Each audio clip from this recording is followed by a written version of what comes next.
Φίλες και φίλοι, αφού εξακολουθώ να βρίσκομαι στην όμορφη Σαλαμίνα, έχω τη χαρά και την τιμή να έχω κοντά μου την life coach Ευγενία Δεδούση να μιλήσουμε για το επίσης επίκαιρο θέμα της νέας σεζόν, που είναι η στοχοθέτηση και όχι μόνο, γενικότερα για τα ωφέλη του coaching στη ζωή μας.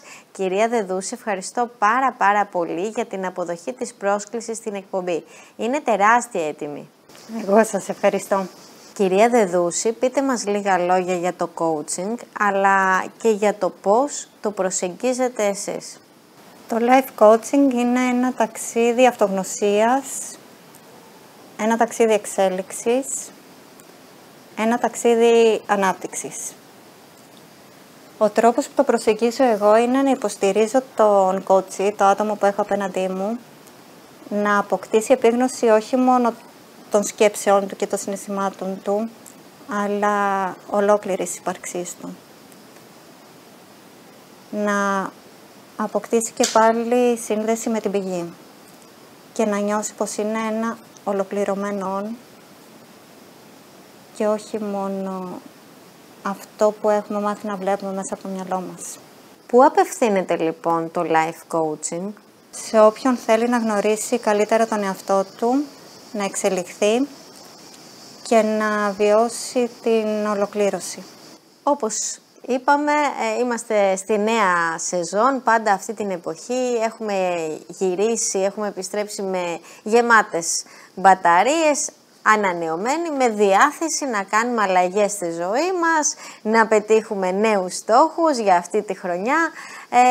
Το θέμα είναι όμως ποιοι είναι οι πραγματικοί μας στόχοι, οι πραγματικά δικοί μας στόχοι, πώς θα τους εντοπίσουμε?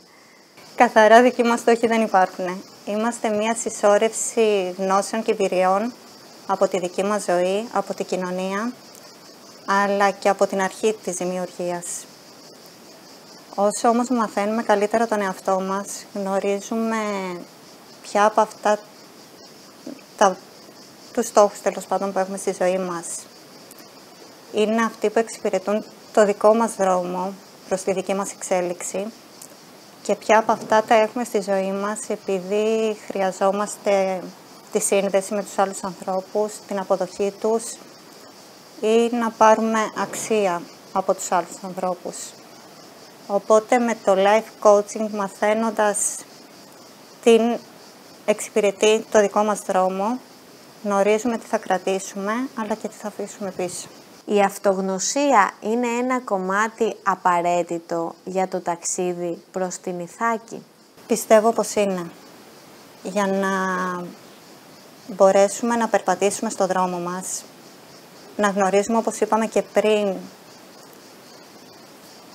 ποιοι είναι οι στόχοι μας και τι είναι αυτό που μας εξυπηρετεί, αλλά για να γίνει και η διαδικασία ευχάριστα, χωρίς συγκρούσεις και χωρίς να καταναλώνουμε την ενέργειά μας σε αυτά που θεωρούμε ότι δεν είναι έτσι όπως έπρεπε να είναι, αλλά να τη διοχετεύουμε στη δημιουργία. Κυρία Δεδούση, ποια χαρακτηριστικά θα πρέπει να έχει ένας στόχος για να υλοποιηθεί? Συγκεκριμένος, μετρήσιμος, επιτεύξιμος, υπό τον έλεγχό μας, χρονικά οριοθετημένος και ευθυγραμμισμένος με τις αξίες μας. Ποιος ο ρόλος της αυτοπεποίθησής μας για να έχουμε το επιθυμητό αποτέλεσμα? Ωραία ερώτηση. Αυτοπεποίθηση με την έννοια το ότι είμαι ο καλύτερος από όλους, μπορώ να καταφέρω τα πάντα, δεν νομίζω ότι βοηθάει και πολύ. Από πίσω κρύβει μία αίσθηση ότι δεν αξίζω, οπότε χρειάζεται να αξίζω. Χρειάζεται να μπορώ να καταφέρω τα πάντα, αλλιώς κινδυνεύω. Όταν η αυτοπεποίθηση όμως παίρνει την έννοια το ότι γνωρίζω ποιος είμαι, τι θέλω, ποια είναι τα δυνατά μου σημεία και ποια τα δυνατά μου, και έχω εμπιστοσύνη στον εαυτό μου ότι μπορώ να κινηθώ μέσα στις καταστάσεις με έναν τρόπο που θα φέρει εξέλιξη, τότε ναι, είναι πολύ σημαντικό. Ποια εργαλεία ενδυνάμωσης αλλά και εναρμόνισης, στην οποία και εξειδικεύεστε, χρησιμοποιείτε? Ένα βασικό εργαλείο που χρησιμοποιώ είναι η παρατήρηση. Υποστηρίζω το άτομο που έχω απέναντί μου να παρατηρεί το περιβάλλον γύρω του και το εξωτερικό, αλλά κυρίως το εσωτερικό, να δει τι συμβαίνει μέσα του, χωρίς κριτική, να το αποδεχτεί και μέσα από εκεί να έρθει μία εναρμόνιση με το παρόν και μία ένωση με τη δημιουργική δύναμη του σύμπαντος. Η παρατήρηση προϋποθέτει κάποιες φορές και δράση? Τα αποτελέσματα θα έρθουν μέσα από τη δράση. Η παρατήρηση μας βοηθάει στο να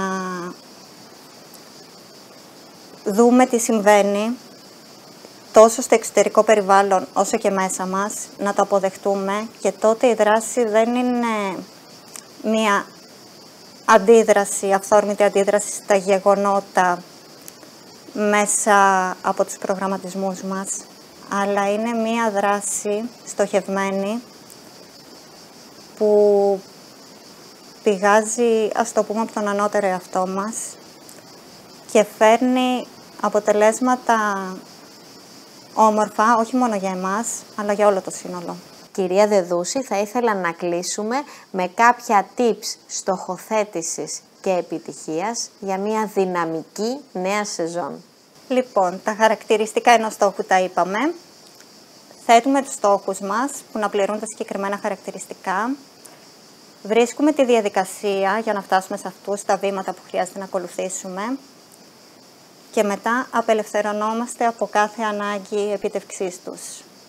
Μπαίνουμε μέσα στη διαδικασία και εναρμονιζόμαστε με το παρόν. Έτσι έχουμε μία αίσθηση παιχνιδιού, εξερεύνησης μέσα στη διαδικασία. Οπότε αντί να σπαταλάμε την ενέργεια στη σύγκρουση, γιατί μου έτυχε τώρα αυτό μπροστά μου, δεν έπρεπε να συμβεί αυτό, έπρεπε να κάνω κάτι διαφορετικό, βάζουμε όλη μας την ενέργεια στη δημιουργία. Και τότε η ζωή έχει μία αίσθηση ομορφιάς, μία αίσθηση χορού και μία ευτυχία που δεν βασίζεται στο ότι όλα είναι πάντα όπως τα θέλω, αλλά στο ότι όλα είναι πάντα ζωή και έχω επιλέξει να τη ζήσω.